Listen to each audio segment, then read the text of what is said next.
1965 हिंदुस्तान पाकिस्तान के बीच एक भयानक युद्ध की शुरुआत हो चुकी थी और पूरा देश अपना दिल थामे उन भयावह दृश्यों को अखबारों और रेडियो के माध्यम से बेचैनी से देख भी रहा था और सुन भी। लेकिन उसी दौरान एक युद्ध ऐसा भी था जिसके बारे में ना कभी लिखा गया और ना कभी किसी ने उस युद्ध का जिक्र किया।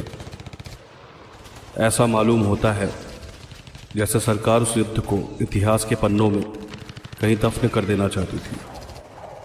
लेकिन कहानियों की एक खासियत होती है, वो अपना रास्ता खोज ही लेती है। सर, वायरलेस पर अभी मैसेज रिले हुआ है। अल्फा टीम ने पूरा जंगल छान मारा है, लेकिन उस राघव का कहीं पता नहीं चल रहा। ऊपर से नक्सलियों ने हमारा पूरा कैंप घेर कर रखा है। अगर हमने अभी उनको वापस बुलाया तो हम उन्हें कवरिंग फायर नहीं दे पाएंगे सर। एक काम करो, अल्फा टीम को बोलो वो फिलहाल जहां है वहीं रहे और मेरे आगे के ऑर्डर्स का इंतजार करें। आस्क आवर बॉयज टू ले लो टिल फर्दर ऑर्डर्स। सीआरपीएफ की एक टुकड़ी इस वक्त झारखंड के जंगलों में एक स्पेशल मिशन पर थी और कमांडेंट यादव ने अपने ऑफिसर को सख्त ऑर्डर्स दिए थे कि किसी भी हाल में जंगलों में नक्सलियों के लीडर राघव को ढूंढने गई अल्फा टीम बेस कैंप की ओर न आए। कैंप में इस वक्त सीआरपीएफ और नक्सलियों के बीच जबरदस्त युद्ध छिड़ा हुआ था। उधर अल्फा टीम अपने बाकी साथियों से दूर जंगलों की खाक छान रही थी। बेस कैंप से कमांडेंट यादव का संदेश मिलते ही अल्फा टीम के डिप्यूटी कमांडेंट जगदीश ने अपनी पूरी टीम को एक टेम्पररी कैंप सेट करने के आदेश दिए। बॉयज, हमें फिलहाल यही कैंप सेट करना होगा till further orders, but stay alert. दुश्मन यहीं कहीं इन जंगलों में छिपा हुआ है, मौका मिलते ही वार कर सकता है। राम सिंह, तुम 2-3 सिपाहियों को लेकर एक डिफेंस पैरामीटर सेट करो एंड स्टे अलर्ट। वैसे भी मौसम खराब हो रहा है, हमारे यहीं पर रुकना ठीक रहेगा। डिसमिस्ड। डिप्यूटी कमांडेंट के ऑर्डर मिलते ही राम सिंह अपने साथियों को लेकर कैंप सेटअप करने में लग गया। अल्फा टीम पिछले 3 दिनों से जंगलों में भटक रही थी, मगर तमाम इंटेलिजेंस रिपोर्ट्स के बावजूद नक्सली कमांडर राघव उनके हाथ नहीं आया था। ऊपर से जंगल का मौसम खराब होने का मतलब था कि आगे और मुश्किलें आने वाली थी। डिप्यूटी कमांडेंट जगदीश पहले भी कई बार अपनी टीम को लेकर इस तरह के खतरनाक मिशंस को अंजाम दे चुके थे और जंगल वॉरफेयर में उनकी महारत थी।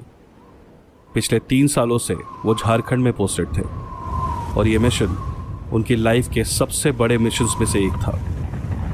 अगर राघव मिल जाता तो नक्सलियों की कमर टूट जाती।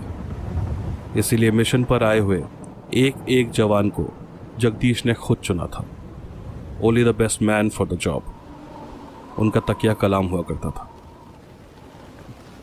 सर, हमने कैंप सेटअप कर दिया है और थोड़ी थोड़ी दूरी पर माइंस भी बिछा दिए ताकि दुश्मन सरप्राइज अटैक न कर पाए। Good job Ram Singh. देखना वो रिपोर्टर, क्या नाम है उसका? सर, गोपाल। हाँ, वो गोपाल कैंप के बाहर न जाए। एक तो इन नक्सलियों ने नाक पे दम कर रखा है और ऊपर से इस क्रिटिकल मिशन पर एक सिविलियन को साथ में लेके आना पड़ा। What the hell? ब्यूरोक्रेसी है सर। वैसे भी इन रिपोर्टर्स को लगता है कि इस जंग की वजह वो नक्सली नहीं बल्कि हम लोग। पिछली बार इस गोपाल ने हमारे शहीद हुए साथियों के बारे में क्या अनाप शनाप लिखा था, और तो और नक्सलियों को देशभक्त की तरह बताता है ये गोपाल। खून खौल जाता है सर। गालियों की आदत डाल लो राम सिंह। शहीद हुए तो बस यही मिलेगा, गालियां और परिवार को भरोसा। पर कोई कुछ भी कहे, हमें तो अपना फर्ज निभाना है ना, क्योंकि हमें जवाब इनको नहीं अपने ज़मीर को देना होता है। सर, एक बात पूछूं? राम सिंह के पूछने पर जगदीश ने सर हाँ में हिलाया। इस बार मिशन खत्म होने पर छुट्टी तो मिलेगी ना सर? मेरी माँ बहुत वक्त से बीमार चल रही है, मगर इस बार भी घर नहीं जा पाया तो शायद उनसे शायद उनसे फिर कभी ना मिल पाऊं। मिशन खत्म करो राम सिंह, इस बार तुम जरूर घर जाओगे। जगदीश ने राम सिंह के कंधों पर हाथ रखकर उसको यकीन दिलाया और राम सिंह उसे सैल्यूट करके गोपाल को देखने चला गया। डिप्यूटी कमांडेंट जगदीश ने राम सिंह की आंखों में अपनी मां से मिलने की जो तड़प देखी थी, उसे देखकर वो खुद भी थोड़ा सा भावुक हो गया था। उधर कैंप में लगे हुए एक टेंट के अंदर गोपाल झारखंड के जंगलों में बिताए हुए पिछले 3 दिनों की रिपोर्ट लिखने में व्यस्त था। और गोपाल, हम यहाँ के आदिवासियों पर कितना जुल्म करते हैं और कैसे उन्हें नक्सली बनने पर मजबूर कर देते हैं, उसकी कोई नई कहानी कर रहे हो क्या? राम सिंह ने टेंट के अंदर घुसकर पूछा। गोपाल ने राम सिंह की तरफ देखा तो वो ठीक उसके सामने खड़े उसे घूर रहा था। मैं सिर्फ सच लिखता हूँ, कहानियाँ नहीं। वो तो मुझे पता है, पढ़ता रहता हूँ अखबार में तुम्हारा लिखा हुआ सच।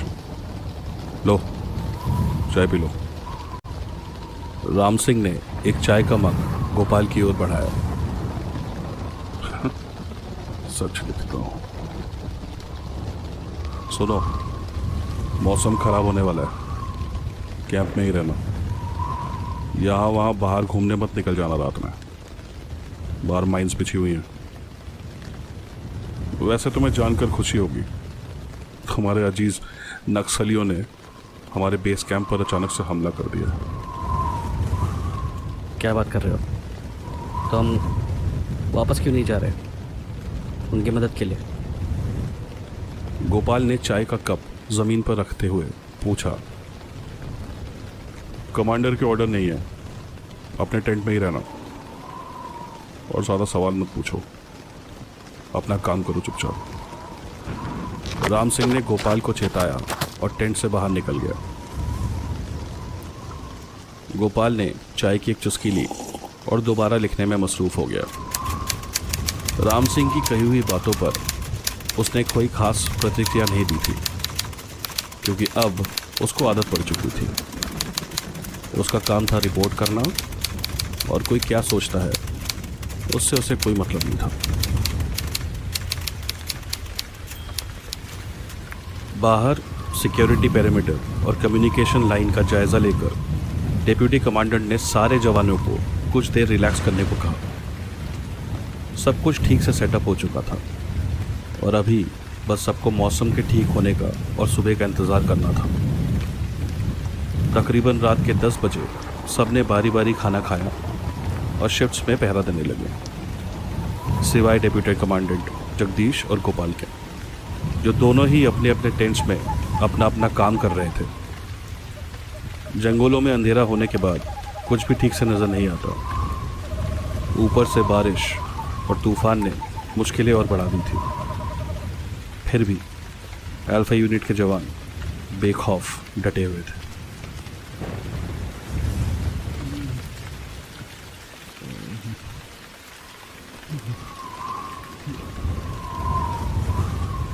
ये सुधीर, तूने सुना? राम सिंह ने अपने से थोड़ा दूर खड़े एक सिपाही से पूछा। हाँ, मुझे लगता है आवाज़ उस तरफ से आ रही है। सिपाही उस ओर मुड़ते हुए बोला, जरा चेक करना, पर ध्यान से। हाँ। जी। उस सिपाही ने अपनी बंदूक को कसकर अपने हाथों में पकड़ा और धीरे धीरे आवाज़ की दिशा में बढ़ने लगा। राम सिंह ने भी अपनी बंदूक लोड की और उसको कवर देने के लिए तैयार हो गया। साहब जी, साहब जी। क्या हुआ? सब ठीक तो है? साहब अब चलो मेरे साथ। मैंने वहाँ किसी को देखा। ये सुनते ही राम सिंह उस सिपाही के पीछे दौड़ा। कैंप से तकरीबन 50 मीटर की दूरी पर पेड़ के नीचे एक आदमी पूरी तरह जख्मी हालत में पड़ा हुआ था। राम सिंह ने उसके चेहरे पर टॉर्च से रोशनी की तो उसे यकीन नहीं हुआ। वो आदमी और कोई नहीं बल्कि राघव था। साला 3 दिनों से जंगलों की खाक छान रहे हैं और ये मिला भी तो यहाँ। ए साले, चलो उठ। राम सिंह ने राघव के गालों पर हल्के से थप्पड़ मारते हुए कहा। बेहोश है साहब, इसको कैंप में लेके चलते हैं। सिपाही ने राम सिंह से कहा। दिल तो करता है साले को यही गोली मार दूं, पर हम में और इसमें फर्क है और वो फर्क बने रहना चाहिए। इसको उठाने में मेरी मदद करो। राम सिंह और उस सिपाही ने घायल पड़े राघव को उठाया और अपने कंधों के सहारे देते हुए धीरे धीरे कैंप तक ले आए। क्या क्या किया तुम इसके साथ? गोपाल अपने टेंट से बाहर निकलकर राम सिंह की तरफ बढ़ा। जवाब क्यों नहीं देते? क्या किया तुम लोगों ने? ए, चुपचाप अपने टेंट में वापस जाओ, समझे? राम सिंह ने गोपाल को कड़े अंदाज में कहा और राघव को लेकर सीधा डिप्टी कमांडेंट जगदीश के टेंट में ले गए।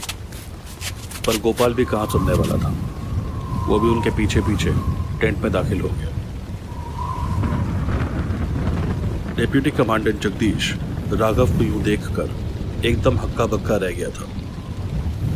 जिस इंसान को पिछले कई सालों से ढूंढ रहे थे, वो उन्हें यूं ऐसे मिलेगा उसने सोचा भी नहीं था।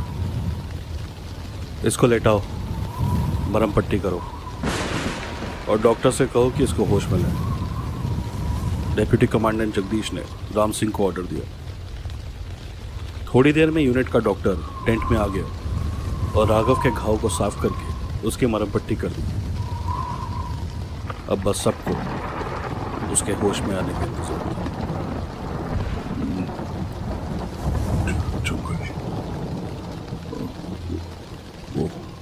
वो राघव धीरे धीरे होश में आने लगा था और कुछ बड़बड़ा रहा था। जगदीश, राम सिंह और गोपाल तीनों धीरे से उसकी तरफ बढ़े।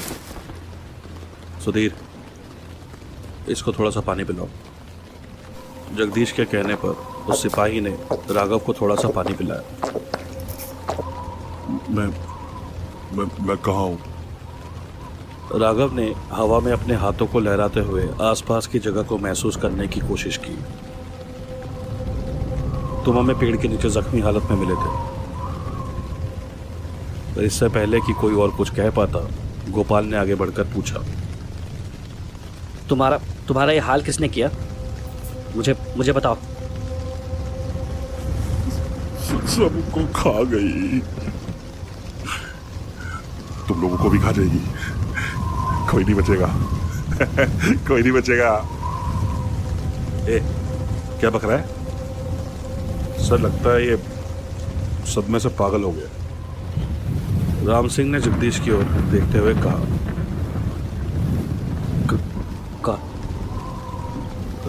कौन खा जाएगी? गोपाल ने डरते हुए पूछा। वो जो तुम्हारे पीछे इस वक्त टेंट के बाहर खड़ी